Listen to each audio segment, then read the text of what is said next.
Welcome to Eastern Weekly. We've got a great show for you today. I'm Jillian Seach. And I am Laura Fernandez. Here is what's in the news. A $361,000 grant from the Kresge Foundation has been awarded to Eastern Michigan University and will help support the FEP to expand programs for low-income families living in Ypsilanti housing projects. The Ypsilanti Family Empowerment Program is a community effort to help families living in the Hamilton Crossing development on the city's south side.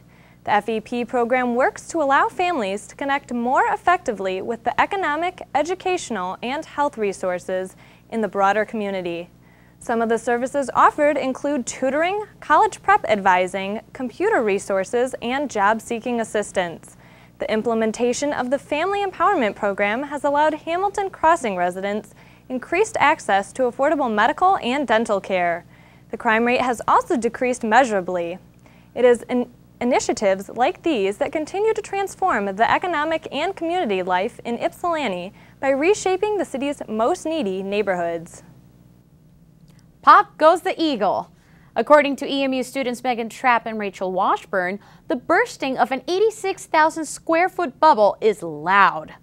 A normal Sunday at work at the campus indoor athletic practice facility, also called the Bubble, turned into a frantic rush to evacuate soccer players preparing for a game when a booming pop was heard from above. Trapp and Washburn, both EMU soccer players, said the noise was so loud that it shook the entire building. While trying to pinpoint the location of the noise, referees and coaches proceeded to help move people out of the complex through the emergency exit. A small hole became a massive tear as a seam came apart, splitting from east to west, quickly deflating the entire structure. Everyone was able to vacate the building before the complex completely collapsed and no one was injured. Officials have not yet determined the cause for the collapse. For EMU student Benjamin Arms, making a documentary is not only for crafting a nonfiction story, but also for winning awards. Arms' 22-minute film won the Sir Edmund Hillary Award in the 2015 Mountain Film Festival. The festival's mission is to enlighten, celebrate, and enrich appreciation for the art of movie making. That's exactly what Arms accomplished as he captured the building and opening of the famed skate park in our neighboring city, Ann Arbor. The title of his film, Dream It, Build It, Skate It, documents the construction of the 30,000 square foot skateboarding facility and includes interviews with local skaters and legendary skateboarder Tony Hawk in the spring of 2013 at the park's opening. Arms is a senior electronic media and film studies student here at Eastern and works as a staff videographer for the University of Michigan. You can find his award-winning documentary and his other films on YouTube at 10 Arms Productions. Midterms and now finals. We're all stressed and overwhelmed. While anxiety-relieving cuddles and loving kisses were given by friendly dogs of a canine-assisted therapy program at the Snow Health Wellness Center on Wednesday night. TheraPaws of Michigan is dedicated to promoting and fostering the human-animal bond in therapeutic and educational settings. Wellness Center Coordinator Eric Ward created the Wellness Woof Wednesdays in partnership with the TheraPaws to extend and expand the service of dogs to students. Trained and certified to be sociable and docile, around 11 different dogs came in to meet stressed-out students. A popular and growing event on campus, Ward believes Wellness Woof is on track to receive over 1,000 participants, with 257 attending last month alone. Ward is excited our campus is embracing and engaging in this activity that can truly make a difference with our students. Now, if they could just fetch our homework too. In this age of technology, news is everywhere. We access it from home, at work, at school, or just about anywhere else a smartphone can access a signal. In fact, chances are you are viewing this very newscast from a mobile device. But what news sites do you access? With so many online sources available, are audiences finding what they need or what they want? Field reporter Kate Lebeds explored the patterns of news consumption and participation. Have a look. Hello everyone, I'm Caitlin Lebez reporting with Eastern Weekly. Now, as we live in a generation where technology continues to grow, digital news consumption also grows. So, how many people really are consuming news digitally? Researchers and critics worry that because American millennials grew up in a digital age, they're less interested in the news. Millennials are people ages 18 to 34, and studies show 94% of millennials have smartphones and 74% confirm they get news from online sources. Researchers and critics also worry that American millennials have a narrow awareness of the world compared to American adults who grew up in the pre-digital age. However, a study conducted by the Media Insight Project in March of this year shows that the millennials are not less aware of the world or less interested in the news. They just consume news in different ways than previous generations. I don't think they're less interested in the news. I think the issue that I'm concerned about is that they know a lot of stuff, but they don't know what's happening next door. So the way they consume news is they're getting it from a lot of sources, like maybe aggregating sites. And so they're getting a lot of content, but is it the content, are they reinforcing, getting news that maybe reinforces what they already know, or that topics they're already interested in, where the algorithms are sending them things, oh, you're interested in bombings, I'll send you all the bombing stories. So that's my concern. I think they get a lot of information, but are they getting the right information? The study found that 69% of millennials get their news daily, 85% say keeping up with the news is somewhat important to them, and 40% pay for at least one digital news subscription. The data from this study suggests that millennials' awareness of news is not narrowing, but widening. They pay attention to news they'd otherwise ignore because their friends are sharing those stories on social media, and that social media is exposing them to more news than they initially sought. Data also shows that Facebook is where 88% of millennials get their news from, and more than half of them do so daily.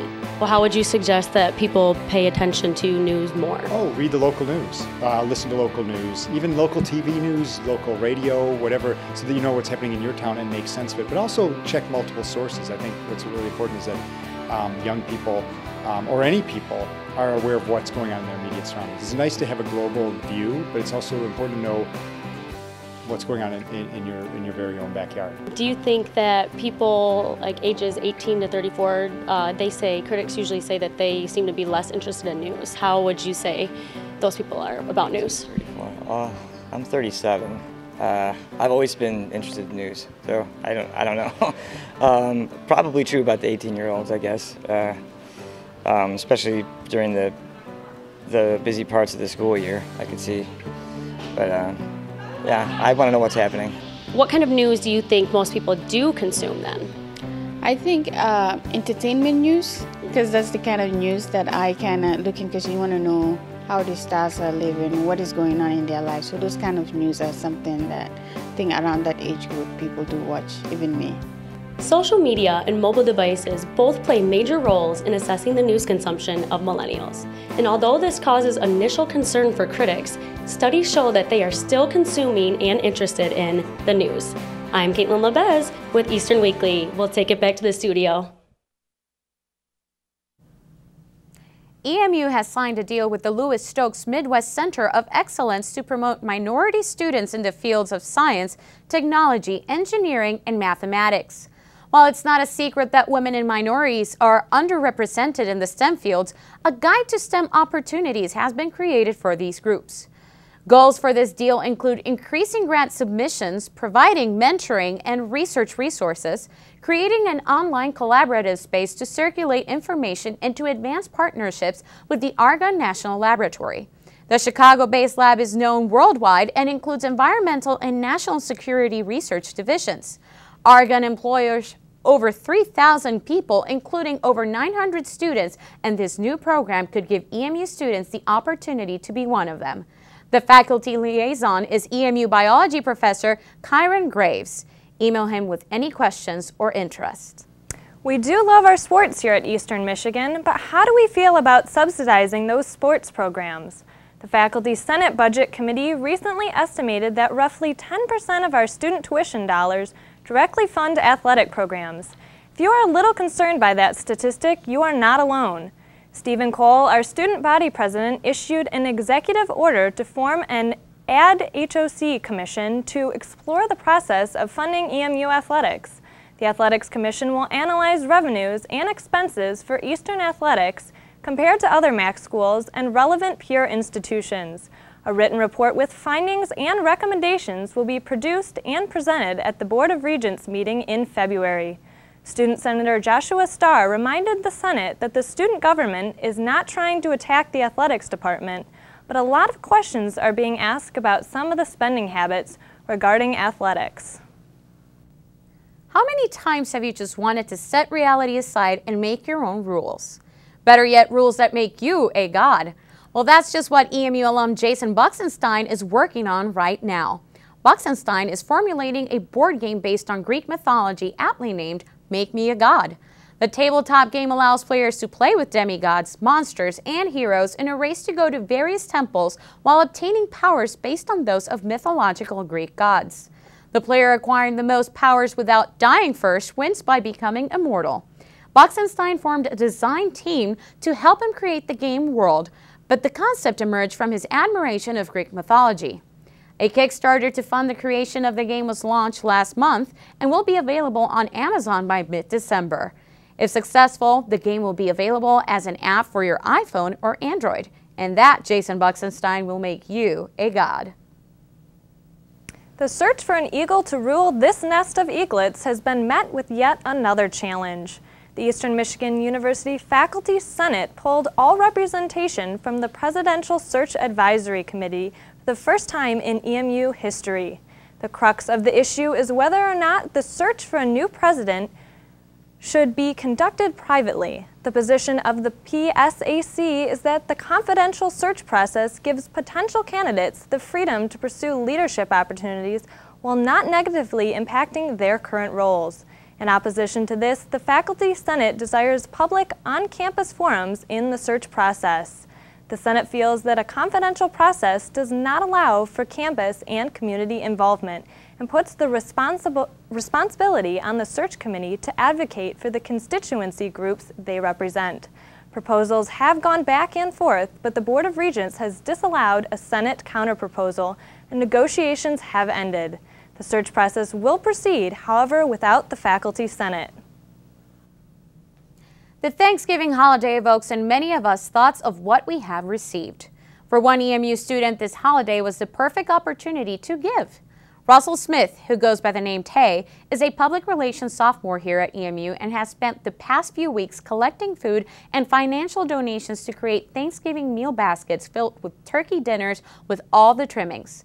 Smith delivered these baskets to less fortunate Detroit residents, those who cannot afford such a feast. Smith has enjoyed this tradition of giving for 10 years running and says he loves every aspect of fulfilling families with meals, clothing items, and smiles. Along with feeding 1,000 families this year with the Thanksgiving baskets, he also helped distribute bagged lunches to the youth community of Detroit's Cass Corridor.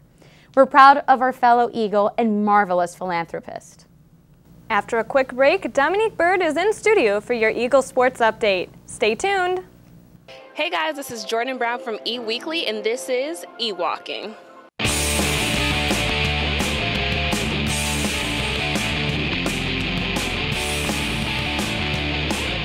Some months have 31 days, others have 30 days. How many have 28 days? Just February, if I remember correctly, so just the one. Hey, Will, how many months have 28 days? You can't ask anyone. You didn't let me know the rules. I believe it's either 2 or 3. Isn't it just one? 12. No, it's 12. It's 12, all of them do. Good job. That's right. A rooster lays an egg on the barn roof. Which way did the egg roll? On the barn roof? Yes. What is the roof shaped like? Is it a peak? Is it flat? I can't tell you. There's not an egg.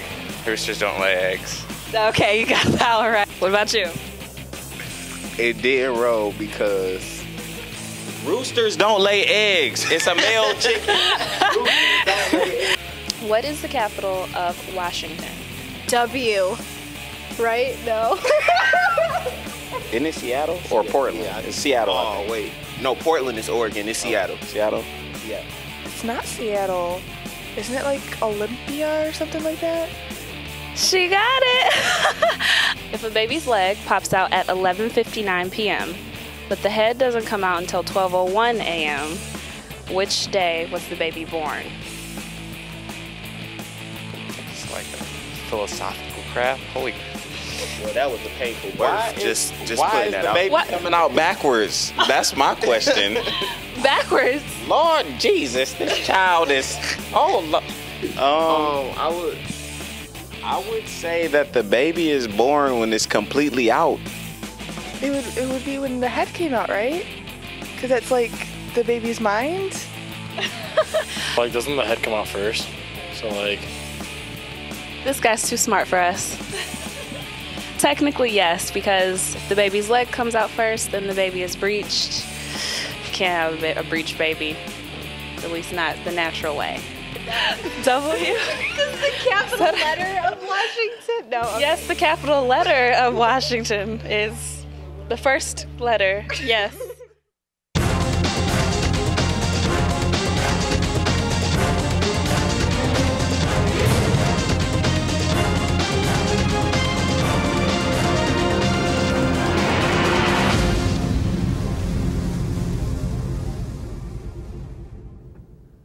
Welcome to the Eagle Sports Update. I'm Dominique Bird. Starting on the hard court, James Thompson led the Eastern Michigan University men's basketball team to another victory Saturday afternoon against the Madonna University Crusaders 79-63.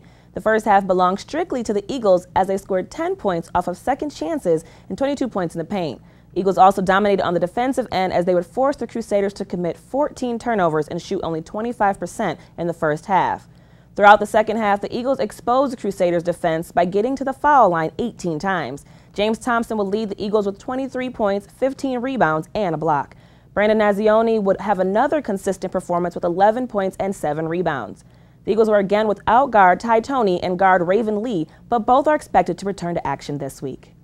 The Eastern Michigan University women's basketball team continued to protect its home court on Saturday, defeating the University of Texas Rio Grande Valley Vaqueros 78-56 at the Convocation Center. The Eagles got off to a good start in the opening minutes of the first quarter, going on a 10-2 run. They had a good defensive effort from their full court pressure style, forcing early turnovers, which broke out a 27-16 lead. Junior guard Janae Morton led the way for Eagles with 19 points, including 10 in the first quarter, and a career-high 7 steals and 5 rebounds. Junior guard Shea Sweeney contributed 18 points, and senior Sarah Ozelici added 9, all from the three-point line. The Eagles struggled defensively in the second half, but continued to hold their own on the defensive end, including 6 second-half steals. Eagles held the Vaqueros to 28 shooting for the game. The key to EMU's defensive success was stopping their leading scorer, Shante Goff, as she went scoreless for the game. Moving over to the football field, Eastern Michigan fell to Central Michigan University Chippewas on Friday, 35-28 in Mount Pleasant, Michigan. EMU began the second half with a 21-7 lead, but CMU running back Romello Ross took over the game as he recorded 3 straight touchdowns in the third quarter alone this season. Opponents have outscored Eastern Michigan 157-84 in the third quarter. The Eagles answered with a 49-yard touchdown run by Darius Jackson to the game at 28, but a 67-yard touchdown pass by Cooper Rush to Corey Willis gave the Chippewas a touchdown lead that will be the difference in the game. Jackson's touchdown marked his 16th of the season, which set a new EMU record for the most touchdowns in a single season. The second half was full of mistakes by EMU with costly penalties and a fumble following a long pass down the field. The Eagles finished the season with a record of 1-11, the only coming on the road against Wyoming. Up next, we welcome in special guests Al Willman and Derek Maselli. We'll be right back.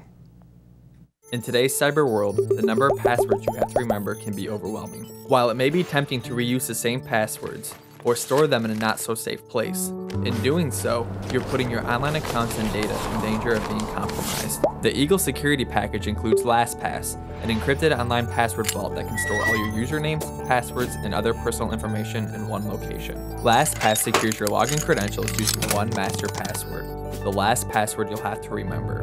Not only does LastPass store your login credentials, but it can automatically fill them in when you're logging into trusted websites. LastPass can also aid in the creation of strong, unique passwords and secure sensitive data such as addresses, credit cards, and personal notes. Since LastPass is encrypted and protected in the cloud, it's accessible wherever you are, through the LastPass website, a web browser extension, or the mobile app. LastPass makes password security easy. For more information about LastPass, visit tiny.emich.edu/LastPass.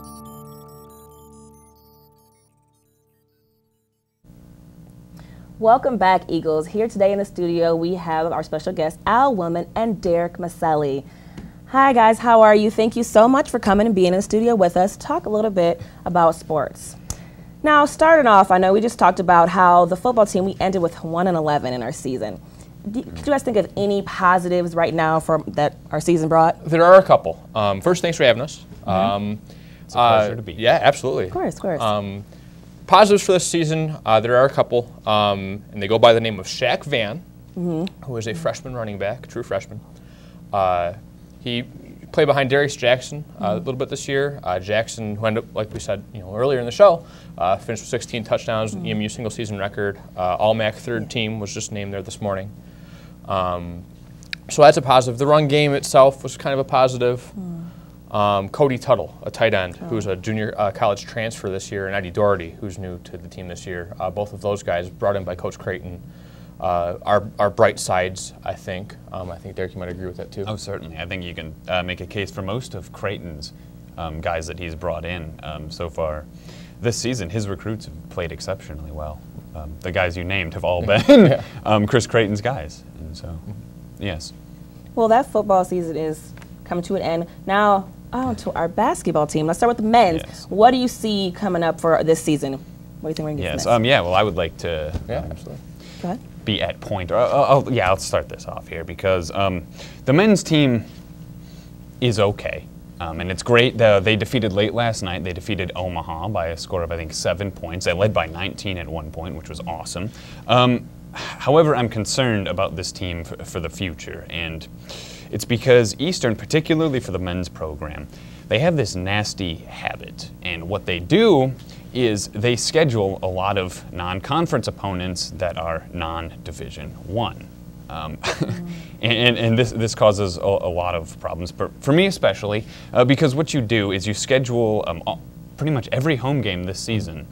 You had Vermont, which is Division I, but they followed that up with Siena Heights, Marygrove, and Madonna. And I'm sorry, but at the Division I level, nobody cares if you put up 108 points against Marygrove. Nobody cares that you beat Madonna by 17 points. And I think you're doing yourself a disservice because you can get away with things against these kinds of teams that you can't against Division I opponents. And I think this hurts them down the stretch. That's why last season they went, 21-14, but they only had a conference record of 8-10. And that's because you can, if you want to pad yourself with wins at the beginning of the season, that's fine. However, in doing that, I think down the road, you're not primed. You're not ready for conference play. And I'm concerned, again, coming up, they play Penn State Saturday, which is cool. But after that, they follow that up with Rochester.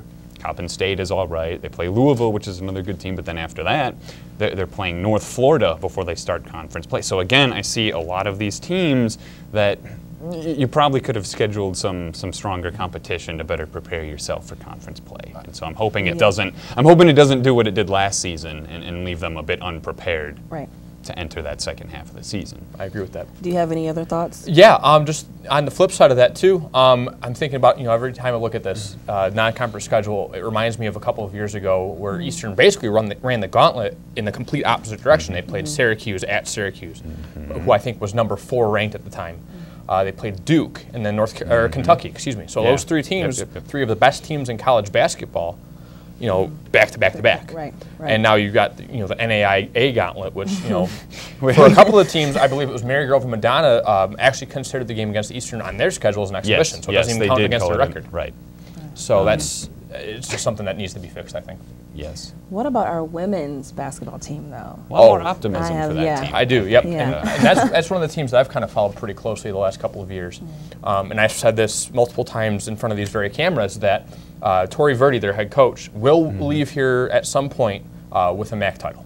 Oh, yeah. And I'm thinking this year that is going to stand a pretty good chance. You've got Shea Sweeney, who's consistently finding ways to score. One of the fastest basketball players I've seen play in a long time. You've got Janae Morton, who's a solid presence on this team. You've got just, I think, a young group still. Most of them, I believe, are either sophomores or juniors. Yes. So that's looking good for the team. So you got a couple of years to build off of them. Sarah Ozelchi's having a good year. She's a good forward on the team. So I think this year is really, the best chance either of the last 2 years going into this year or even next year for the Eastern to win a MAC title. Yeah, they defeated Oral Roberts last night. And again, their strength of schedule is tougher. Comparative, like if we were to compare that to the men's, you would definitely say that the women's team faces more formidable competition to prepare them along the way for that conference play. So high hopes for them, that's for sure. Yeah, most definitely have high hopes for them. Now, I want to talk about, now we talked about basketball, we talked about our football teams. What else do you think about Eastern as a whole? I mean, our football team, we're very, I guess, loyal fans, I would say. But what did you say about our other teams besides our basketball and our football teams? Sure, that's a great question. I think if you look at success-wise, teams to look out for are both men's and women's track and field, men's and women's cross country every single year, winning MAC titles, swimming and diving every year. Yep, those are teams that get next to no attention in the media, whether it be in the Echo or here on in our show, the Pick Six that we host every now and again. We'd like to mention those little sports that don't get a lot. The tennis team and rowing both are on the rise as well. Those are programs that are really coming around. So those are definitely teams that you should watch out for. Yeah, it's been so nice having you guys to chat. Guys, thank you so much for being here with Eagle Sports Update. Check us out next week. In this day and age of compromised accounts and data breaches, having a strong password is not enough to keep you and your personal information safe. Someone who steals your password could gain access to all your data with nothing to stop them. The Eagle Security Package offers Duo, a tool that provides an additional layer of security to your online accounts through two-factor authentication. This means Duo not only uses something you know, your password, but also something you have access to, such as your mobile device. Duo's two-factor authentication gives you the power to keep your data safe, even if your password is lost. Once Duo is set up, you can access protected sites with your login credentials like you normally would. But it will now be preceded by a message sent to your mobile device prompting you to accept or deny the login. If it's you who logged in, hit the green button to accept it. But if it's not you, hit the red button to deny it. By doing so, this extra step will take a forefront stance at protecting your online accounts from being compromised or breached, and you'll know right away if an attempt was made. For more information about Duo, please visit tiny.emich.edu/Duo.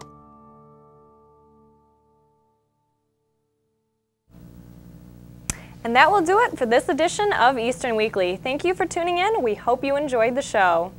And for more ETV, check out our YouTube page at ETV at EMU, and see you next week, Eagles.